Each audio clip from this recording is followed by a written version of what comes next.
vaguely or the horror that lurks at the back of your mind has dissolved into a blur of dim purple fur. The TV drones, your head whooshes. You doze off without realizing it. You wake frantically brushing away a column of ants that troops over your stomach. You open your eyes. They march on. You close your eyes. The insects continue parading. Staring at them, the thing you promised yourself you will never recall pops back into memory. She is a corpse, long dead, lying by a bus shelter, dined on by creeping things, gnawed at by scavengers, yourself as you lay drunk on the road.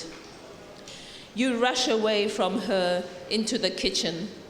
Once and for all, you must bury this woman. You rip the lid from the rubbish bin and heave up the bag of mealie meal. You scatter its contents across the floor and over the furniture. While rage flays at you like a whip, you scoop the mealie meal up again and run out into the garden. There you drag the hoe from the garage.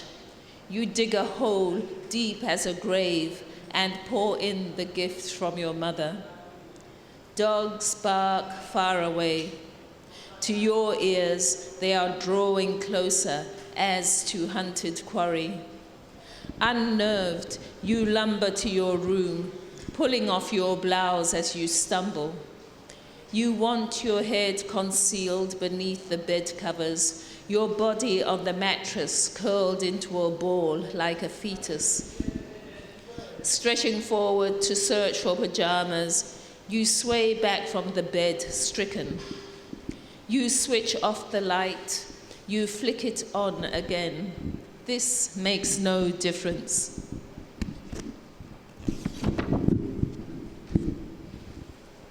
Growing, as does your horror, a head lies on your pillow. You plunge the room into darkness once more, then flood it with light again. Features and proportions change as the head mutates into a small, misshapen person. The legs convulse and shatter into an army of students in the green and beige of Northley uniform where you were once a teacher. Rushing forward with a scream, you grip one between finger and thumb to flow her away. Her teeth fasten on the flesh of your thumb. You realize it is your mother. You shake your hand. She holds on. Banging your wrist against its rim, you succeed finally in throwing her into the waste paper bin by the door. A wound, she sobs, one just like mine. You want to drown me in it. The basket is of woven sisal. Your mother grabs at the threads, struggling yet unable to haul herself out. You surge back across the room, grasping for the next diminutive apparition that has also metamorphosed into your mother. A womb, oh no, how can it be? How can a womb tell me what is what? Baba Wangwe, oh my father, you elders, how can it happen? Your mother screams as you dispose of the next one beside her. Both of them strive to climb out, tearing and groping at each other until they lose hold and slither back down. You spend the rest of the night picking up the creatures in uniform who are your mother and interring them in the waste paper bin, lobbing them in and pulling your dressing gown over the top to prevent their escape while you trap the remainder. When you wake, you are in bed. Your dressing gown still covers the bin. You pick up your slippers. as you had grasped a stone at the market more than 2 years ago, with the intention of hurling them, this time at your waste paper bin. But you do not throw as you become aware that someone is howling. A scream wails about the room, making the window panes shudder. You clamp your teeth. The cry continues. It is the howl you had wished that schoolgirl Elizabeth to utter. It was meant to be her, so that you would not have to scream it.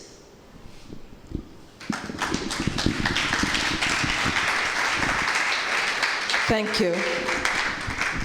Thank you very much. One of the things that stands out immediately one goes into this novel is the use of the second person. And I was wondering, and it has that effect of almost making me feel like this is happening to me sometimes. What was the reason why you chose, because we're quite used to seeing this in some short stories, but it's not very common in the novel. Why did you choose the second person as the narrative style here? You know, Molara, I struggled a bit with getting the voice that I wanted, the emotional pitch that I wanted. The first two books, Nervous Conditions and The Book of Not, are written in the first person. And so I started writing this in the first person as well. But there was just no distance. And I felt that readers reading this kind of thing in the first person would also feel a bit suffocated. And it wasn't really working for me. And so then I just thought to myself, well, you know, this is a story I want to tell. And when you tell a story about something that happened to you, but you don't actually want to say I, you say you. This is what we do in real life. So I thought, let me try this technique and see if it works for the novel. So I started it and I found it worked perfectly, and I was happy with the outcome. Okay. Thank you. Reading parts of it, I mean, it's been a very, very long time since I read Ayikwe Ama, The Beautiful Ones Are Not Yet Born, but this just gave that sort of vibe as you're reading, the dwelling on passages of cruelty, lack of tenderness, self-hate, at times, abuse, violence, and things like that, and how that makes you, as the reader, recoil, even as you're getting into this story more and more, and you want to see what's going to happen with Tambu.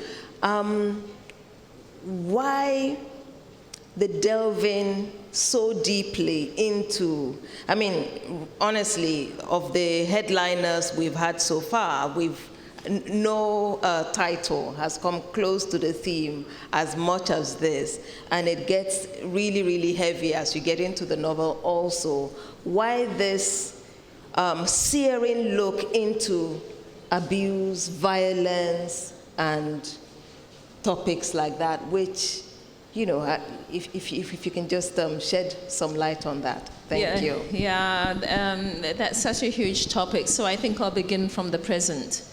Today, the 25th of October, something happened in Harare. Is anyone aware of the event that happened in Harare today? Anybody? Okay, there was a march, and it was a march against sanctions that are applied to Zimbabwe by the United States government. This march was organized by the Zimbabwean government to the tune of $4 million. This $4 million was spent in part to bring in people from the rural areas. You know, I don't go back to my traditional home very often anymore because it is just so depressing. It is so painful. One of the last times I went back, it was 11 o'clock. People were so happy to see me. They were running up to say hello. And I would say 90% of the men were already drunk. at 11 o'clock in the morning.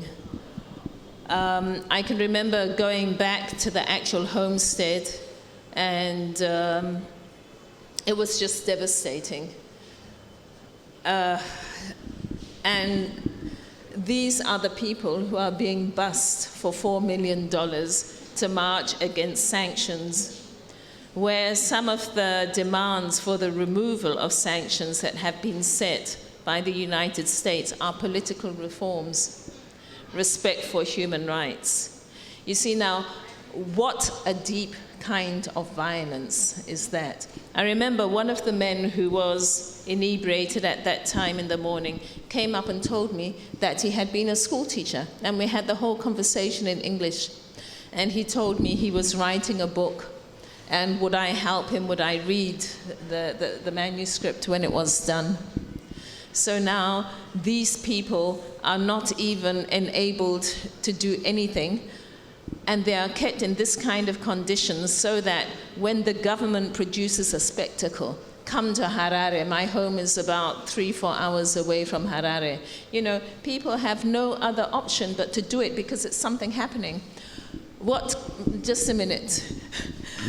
What happens to them when they get there? Okay, they march in the streets. They are given T-shirts. They all have the same T-shirt and these caps so that they look like a regiment. And then they are given lunch. And they're given chicken in or something like that. And Pepsi Cola. Now, isn't Pepsi Cola an American company?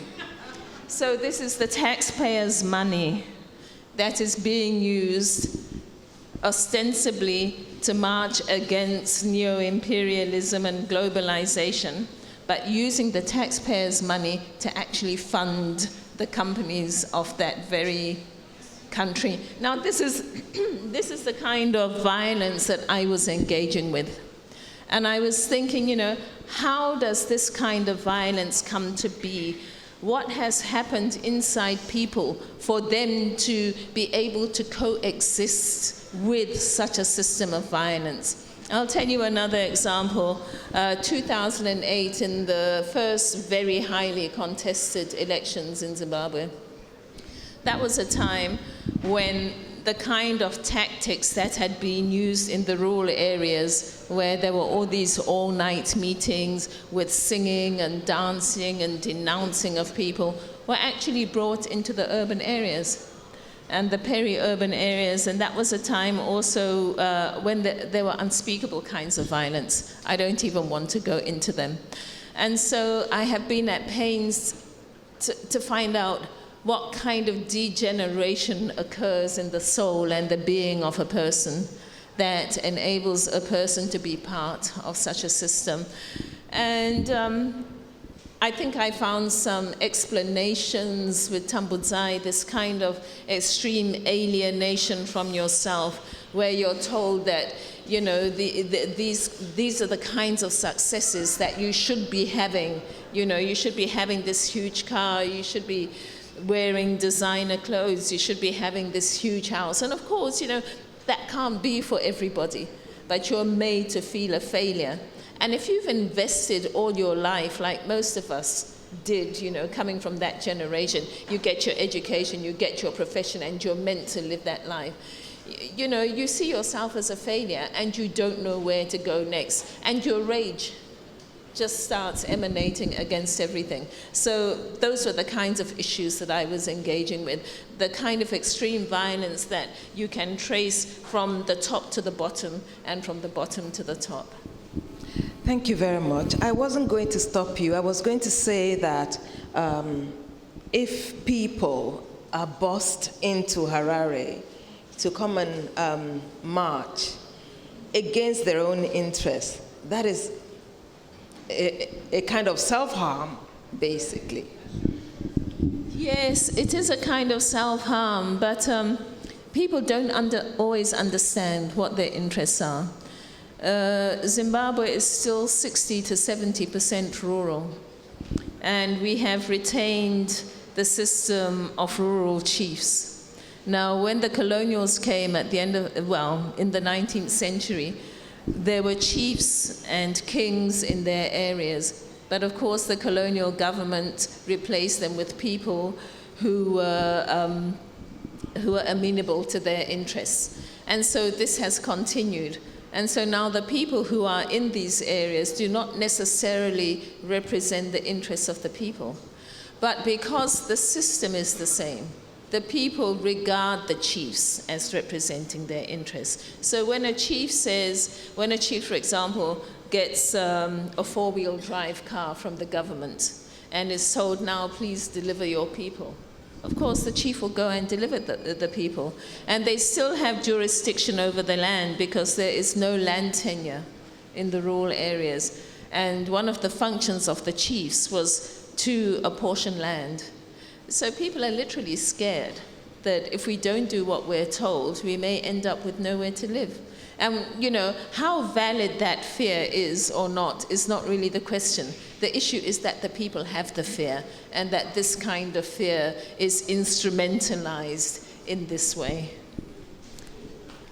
Thank you.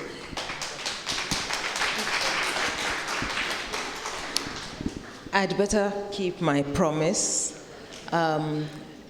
Let's open to the audience. I hope we have a mic, a roving mic, to go round. So if people want to ask questions or make very quick comments, please, questions in the main. 1 minute for your question, please. Please rise up, because it looks nice on the live stream. People can see your faces. Tell us who you are and ask your question to the headliner, Tsitsi Dangarembga, in a minute. So if hands can go up, please, the mic will come to you. Do we have a mic on standby? Yes, we do. Any audience? Comments? Okay, yes, we have a commenter, a question in the front here. No, I don't.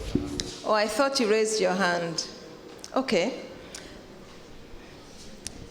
So you mentioned alienation earlier, and Tambo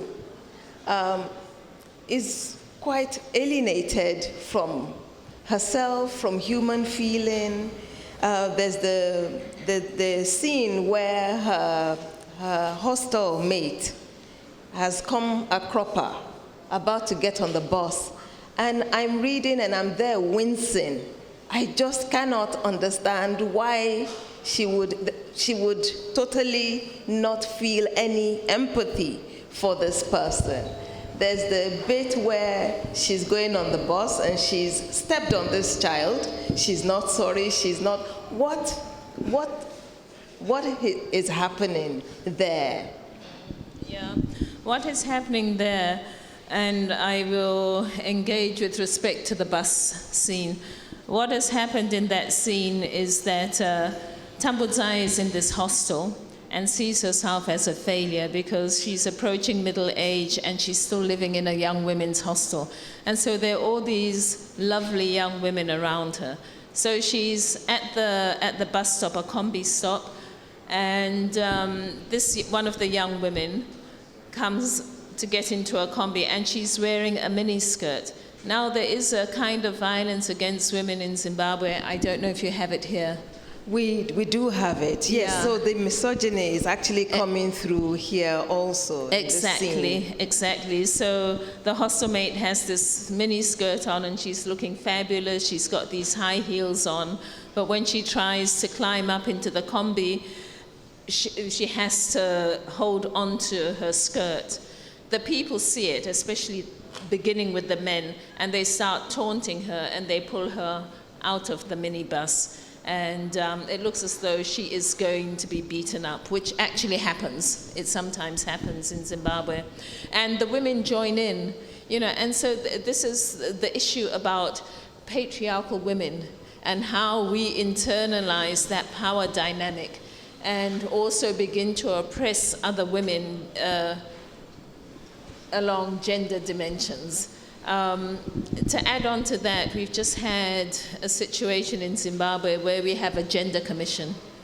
And there is a lot of... Commission? A gender commission, yeah. And there is escalating violence against women in tertiary institutions. So the Gender Commission was seized with this issue. And so the remedy that they advised was that there should be a dress code. So that... We have a Lagos audience here, and I'm really, really waiting for your questions once the headliner has finished her line of thought. It's triggering in the audience as you're speaking, so please do go on. I'm so sorry. Yeah. But this is the way in which women internalize patriarchal values, hoping to get ahead. And we have seen so much of it, and also in politics in Zimbabwe, that although I'm talking about Tambudzayi, who is certainly not a politician, I really wanted to engage with that issue. The Nigerian society is actually in serious contestation about this at the moment, and now we have a hand. I knew it. So please, can the mic come to the front? Okay. The gentleman in the painted mask. I should come to the front. Oh, okay. Good evening. Good evening, everybody. Good evening, Tsitsi. My name is Franklin. So I have two questions. So the first question, you mentioned the power dynamic. And earlier today, when Reni's panel, when they were talking about skin, so the info was talking about how his people treated him as well. He had albinism.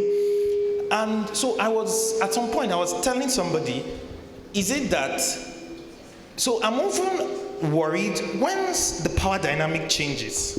So you see someone who has been oppressed all their life, hand out the same oppression to someone else, wielding the same tools you have tried to dismantle.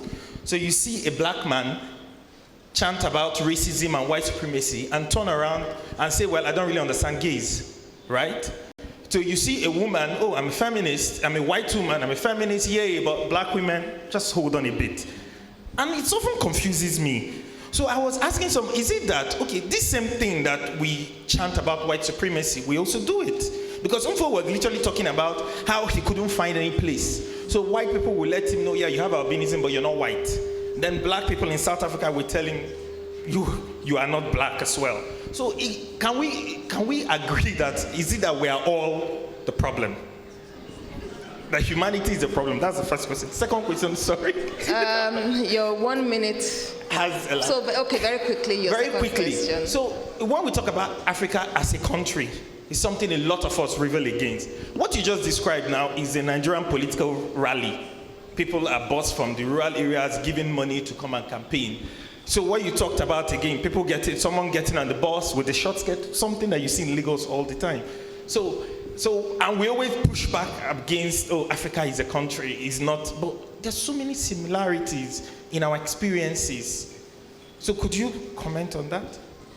Yes, I can comment. I hope I'll do so intelligently. It's such a huge issue. It's something, of course, that I've also been seized with a lot. And I go back to the liberation struggle, for example, where the values of a new system, a different way of doing things, building the nation, etc., were touted, and these were the values that enabled the liberation movement to gain traction amongst the people. And so I say, what happened? And there are two trains of thought that I have. First of all, I think that when you are enduring the trauma of being marginalized because of your skin color in a colonial setting, lots of things are happening to you. This is the gray matter. You know, things are happening in your mind. And what I know is that, at least in my part of the world, people didn't talk about it. It was, don't talk about it, just get on with what you have to do. And so we know that those things that are very traumatizing that we don't talk about, they take on an energy of their own. So I think this is something that people hadn't thought about. Then there's another aspect to it that I think during the liberation struggle in Zimbabwe, there was a lot of return to ATR, African traditional religion, and this was used to mobilize the people. But because ATR had not been practiced formally for a very long time, it wasn't the norm anymore.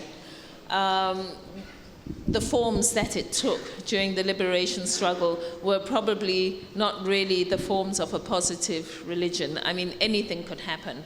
Anybody could get up and say, oh, I have such and such a spirit, and this spirit tells me to do this. And there was no way of finding out how valid those claims were. So I think there is that level at which people spiritually allow themselves to do certain things in the name of something. But I don't believe that they had really engaged with themselves concerning their commitment, because the prize was just so big. It was such an obvious thing to say, oh, I'm going to fight for the country, when you might have had another motive. And so none of these things were taken into account. You know, it was guerrilla warfare, and the tactics were terror. And so people were not thinking of those kinds of finesses. And then after the war, we didn't have a period of real reconciliation. It was simply announced on television that now we are going to be reconciled. So no truth and reconciliation we didn't like in South Africa. We didn't have a period of that nature. You know, war crimes were simply forgiven. No one was put in jail. Nothing was investigated. And what it looks like is that actually there wasn't a demobilization, because the situation is that the Zimbabwean government took over from the Rhodesian government, which was in war mode. So all the structures that they took over were war structures. And these then became national structures. So we had a guerrilla military complex from the very beginning, compounded with spiritual complexes, and it was really a very a matrix of issues there, which we didn't engage with. And so out of that, I really don't think that we could be looking at the real motives of people. The motives are now becoming apparent with time. And as these motives become apparent, then people begin to question more and more. For me, it's not so much a question of blame that people have those motives, because most of us have them. We want to do well. You know, it's just how much are we prepared to do? Now think, if you had been in a situation where you were encouraged to go to war, to live in the most brutal situations. You know, some of the war literature will tell you that people had 8 grains of maize a day to eat. 8 grains of maize. And you go through all that, and you have engaged in your guerrilla terror tactics, and people have said, well done, that was wonderful. Here, the country, we're coming with aid. You know, here's money, we're going to build you hospitals, you're so wonderful, we're going to give you honorary degrees. I mean, isn't that encouraging bad behavior? And we have hindsight now to be able to analyze all that. So for me, where I think that the behavior should have really been different is some kind of self-analysis, as one saw that, oh, what I am doing is not really having a positive impact for the wider community. And, you know, things could still have changed if people had been willing to say, okay, I'm behaving like this, but it's having a negative impact, so what do I need to change about myself? And this is what we are failing to do. And I think it's now just become a personality trait, and possibly people are too far steeped in that kind of behavior to change. So yes, it is a human problem from that point of view. And this is why what I say is that we have a crisis of personhood on the continent, which has so many causes, you know, from the flow of our history being interrupted, which was the flow of our development at a national level. We know that if you interrupt the flow of development of a child, you're going to have problems later on, and the child is going to have to work very hard as it develops into adulthood to overcome. So I think we are in that crisis at the personal level, at the community level, at the national level, at the regional level, because all of SADC was backing this march against sanctions. Even South Africa, which is suffering from Zimbabwean refugees. Anyway, so at the regional level and at the continental level and at the racial level with the diaspora as well. That's what I think. It is a crisis of personhood. And so this is why these kinds of spaces need to be supported and celebrated, because these are the spaces where we begin to reclaim a personhood that is appropriate and positive for the 21st century in which we find ourselves. Okay, thank you. Can the mic go to the third row? Yes. Thank you so much. After which we'll go to Kina. Okay. 1 minute, please. Okay. So this is a comment about, a question about, I guess, what, are we calling it a trilogy? Your name, please? My name is Comfort. So I remember reading Nova's Conditions and just thinking about like all the different kind of anxieties that are captured in that story, but also sort of like noting the strain of what I would call optimism that was still present there, and then like the Book of Not coming along, and it's a little bit less optimistic with her little sister becoming a child soldier and all of that stuff. And then The Mournable Body is just sounds super bleak. And I just I was just wondering about that decision on your part. Like, is that just a testament to how difficult it is to capture, to escape any kind of pessimism, or to capture even just a smidge of hope somewhere? Because that seemed to be lacking a bit, and at this point, like, it incrementally got less hopeful as I went along. So that was what I wanted to ask about. Yeah, the Book of Not really looked at racial issues, and so through the microcosm of Tambudzai at a predominantly white private school in Rhodesia at that time, I engaged with the issue of what does it mean to be colonized. Tambudzai had experience of the poverty that comes with colonization, but she hadn't had the metaphysical experience of colonization that Nyasha had, and so she now has it when she goes to this school. And that was really important for me, because, you know, we are told, you know, slavery happened half a millennium ago, get over it. Apartheid happened, when did it happen? When did it stop happening?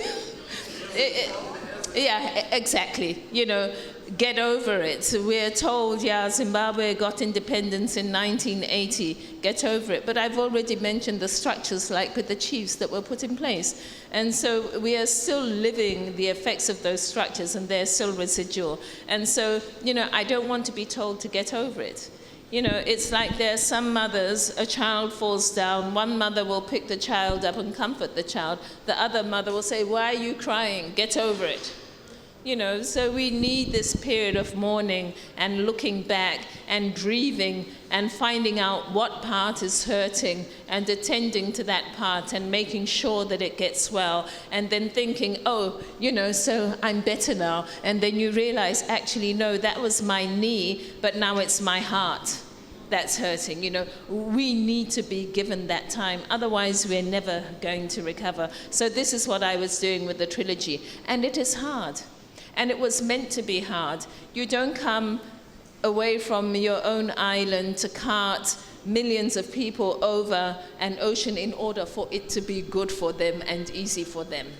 So that is that hardship that we are now working through. So it is going to be hard. And I want to say it doesn't matter if it's hard. That is what we have to go through, and we will go through it. And Tambudzai comes through. She actually comes through whole. And for me, it's the usual solution. The women have to stick together and keep those hearts in the right place.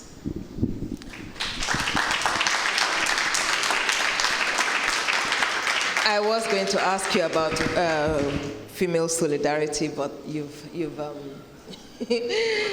beaten me to it, and we have our answer. Can the microphone go to Kina, please? Yeah, I won't lie. When you released Book of Not, I was like, yay, she's back. Even though you hadn't really gone away. But what I wanted to ask you was, what did it feel like learning filmmaking while at the same time being the writer of the exceptional Nervous Conditions and the success it had had? What were you thinking? Did you feel like coming back to writing immediately? No, Kina, thank you so much for that question. I wasn't actually a successful writer when I went to film school because it hadn't been published. You know, I had tried to get it published in Zimbabwe, as I mentioned, and we had a lot of black publishers at that time. It was shortly after independence in 1980, so they had taken over from the white publishers, but these were young black men, and they just, to be charitable, I will say they could not understand it. You know, and so I had actually given up, and I thought, well, writing isn't my thing. And then I began to read a lot of the African American women writers, and I looked to see where they had published. And many of them, of course, had published in the United States, and I had no experience with the United States. But then Alice Walker's The Color Purple was published by the Women's Press, and that was in London. And now, you know, my colonial experience, I had experience with London, and so I sent it to them, and I didn't hear back from them. Then many years, several years, let's say, after I had sent it to them, I happened to be in London, so I went round to their offices and I asked them if they had received it. And they said, no, we don't think we received something of that nature. And I told them I definitely sent it to you. So the woman said to me, well, if you sent it, it will still be in the basement, so I'll go and check. So she went down to the basement and she came up with this package, which also now had cobwebs like the mealie meal sack. You know, and it was Tsitsi, and she said, is this it? So I said, yes, this is it, you know. And in fact, very often, the universe is really very helpful because the person who was heading the Women's Press at the time was a South African woman who was in exile, a white woman. And so they gave her the book to read that day. The very next day she called me up and that was it. But I had already started my applications to film school. Then I got to film school and writing a film script is a completely different exercise to writing literature, to writing prose. And so I decided not to engage with prose for a while and learn how to do that too, which I've now done. Thank you.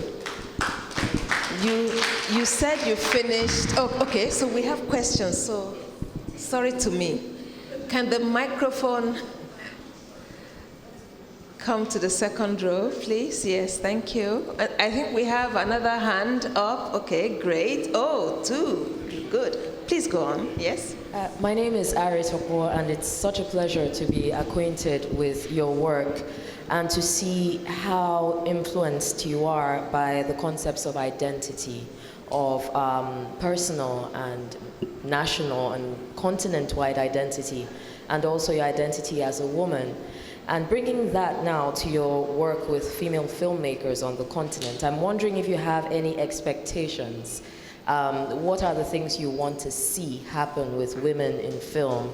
Because it's so obvious how much of your personal identity and your expectations of yourself as a woman have influenced your work. Yes, that's a question that I really am so happy to answer. I want to see women filmmakers on the continent doing what the women writers have done. I want to be able to go anywhere where there is cinema and see these narratives that the woman absolutely wanted to tell in film, so that it's not only in literature. And to try and help that happen, I founded in 2016 the African Women Filmmakers Hub. And we did a few exercises, trainings in Zimbabwe, Kenya, and the big event that we had was a 3-week script writing residency in Senegal. And from there, I'm working with various young women in Kenya and Rwanda, and also here in Lagos, actually, to produce some narratives that really tell the stories of what the women are concerned with at the moment. One of the stories from Nigeria is an adaptation of a book called Trapped in Oblivion. Has anyone heard about that book? It's, by Ifeoma Ezeobi, is that right? Yeah. And so I'm working with 2 young filmmakers here, a writer, Ifesinachi Okoli Opagu, and Shioma Onyewe is, and we had meetings while I was here. So I'm doing my best. You know, the difference there is that if you really want to write, and even if you don't have a laptop, you can, buy a book for, 50 cents and a pen and start writing. Whereas making a film, you actually need somebody to put a couple of 100,000 down. And that is so difficult. No one really wants to see black female bodies being celebrated. And so, it's a bit of a process, but I've also had some meetings with people while I'm here, so I'm hoping that the African Women Filmmakers Hub and the slate of about 6 films that I have, will see the light of day. Thank you. Lola Shunai is already signaling. So the 3 questions, we'll take them together, and those will be the last 3. Where's the mic, please? Can the mic go to, okay. Can the gentleman ask his question first? Please, everyone has a minute. No, not that hand. The gentleman right in front of the cameras. Okay, yeah. Because only the 3 people identified previously will ask questions, please. Yeah. Hi. The mic went to but never mind. Okay. Do go on. Thank you. I want to ask about generational trauma, and if there's any kind of responsibility at all on victims of generational trauma, especially when there hasn't been any sort of truth and reconciliation.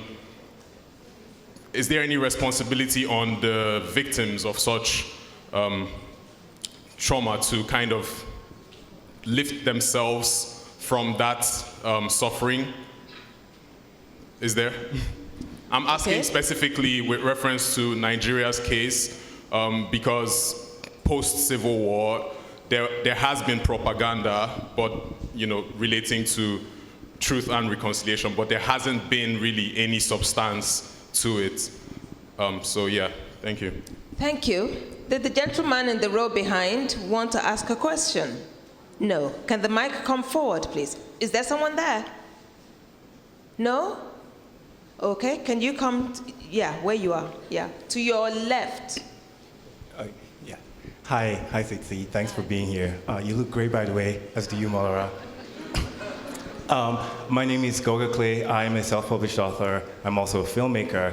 I'd like to piggyback on the lady's question and see how you managed the 2. It seems like initially there was a little bit of a struggle. And my question is there now a clear bifurcation, or does one influence the other, and is that for better or worse? And to Wana Odobang, please. Oh, I was mistaken. Do we have a 3rd question? Anyway, okay. No? Okay, so we have 2. So that's it, audience. Thank you. Because of your explosive performance yesterday, we will give you a reprieve. Can the microphone come to the B, please? I would love to hear your thoughts on self-recovery and healing, particularly in this moment of global chaos. What can we do? What can I do? Thank you. Beautiful question. Yes. So generational trauma, that is so important. You know, sometimes we think, well, why do we have to take the responsibility because it was them?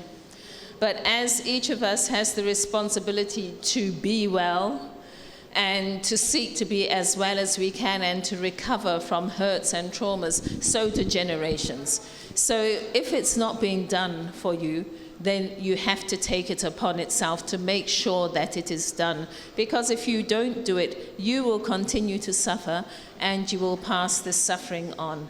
Yesterday it was you, Mola, you mentioned post-traumatic slavery disorder.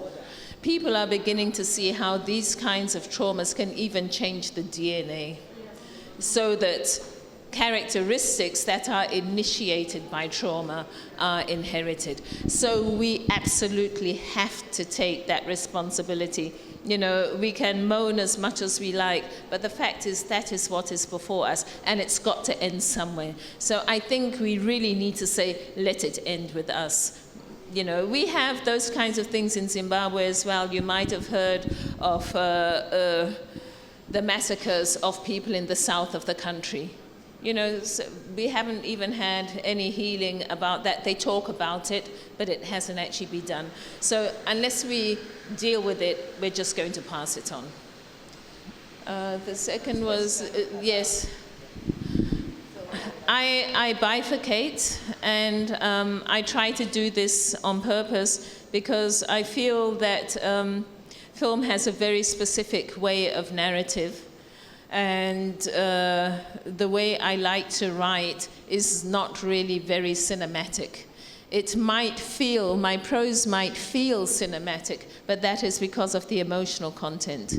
And with film, you're looking for emotional content also, but you arrive at it by a different path. So personally, it works for me to bifurcate. Now, I'll tell you something though. Sometimes, if I don't have an idea, I will borrow, but that is the exception rather than the rule. And the last question, yes, it's something we have to do, because if we don't heal, we are going to remain unhealed, we're going to remain broken, we're going to remain wounded and traumatized. The question is, how do we do it? And the first thing you do is you talk. Where does it hurt? It hurts here. We need to ask each other, where does it hurt? It hurts here. We need to listen to each other. Oh, it's hurting there. What does it feel like? I have no words to tell you how badly it feels.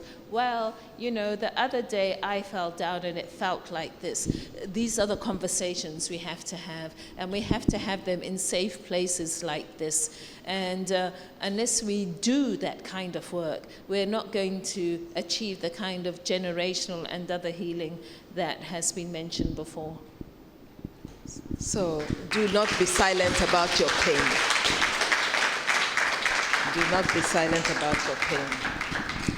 In Nigeria, we have this phenomenon where someone has a headache, and the thinking amongst a lot of people these days, I think it's the rhetoric that's come out of some of the churches actually, and you're supposed to say you're well when you're not well.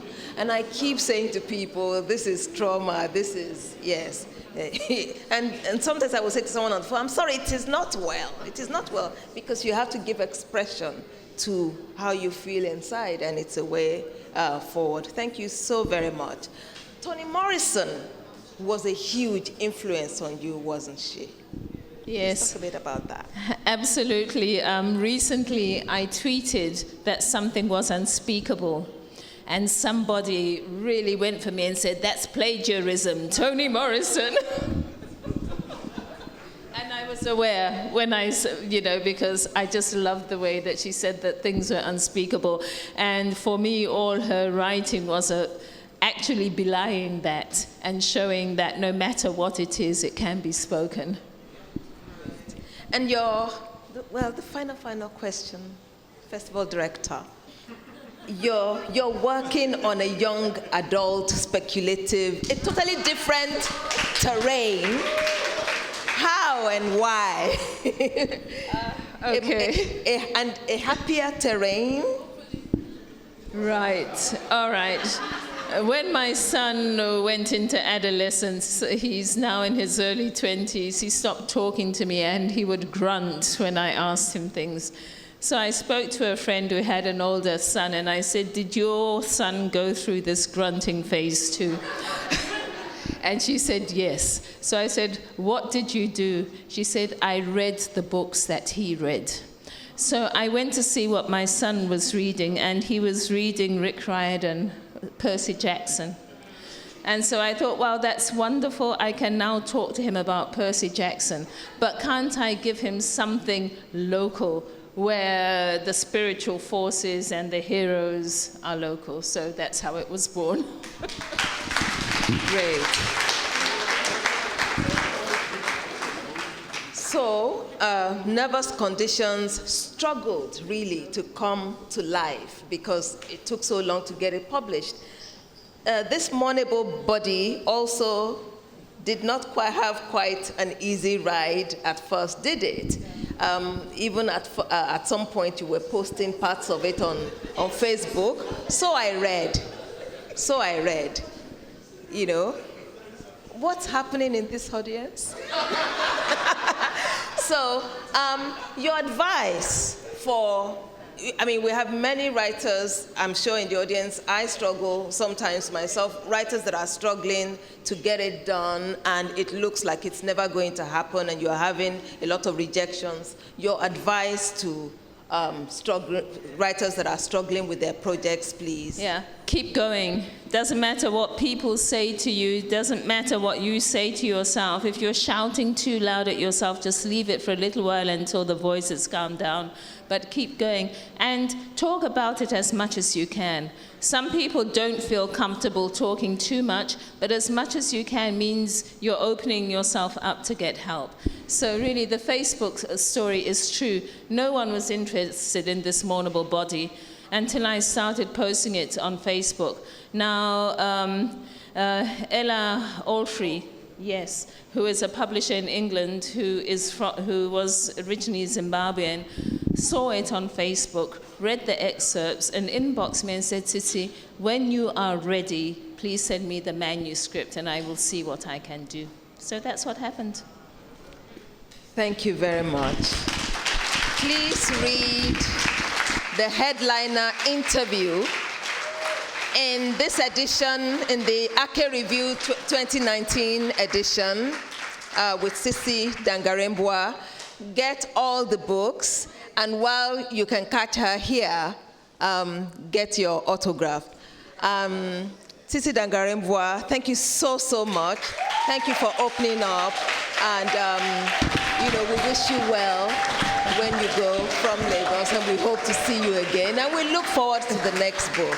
You are an inspiration. I really want you to know that. You are an inspiration, and you deserve to be celebrated everywhere you go. Oh, thank you so much. Yes, well, thank you for a wonderful interview. Thank you. It was just so wonderful talking to you. Thank you, everybody, for the love. I can just feel it.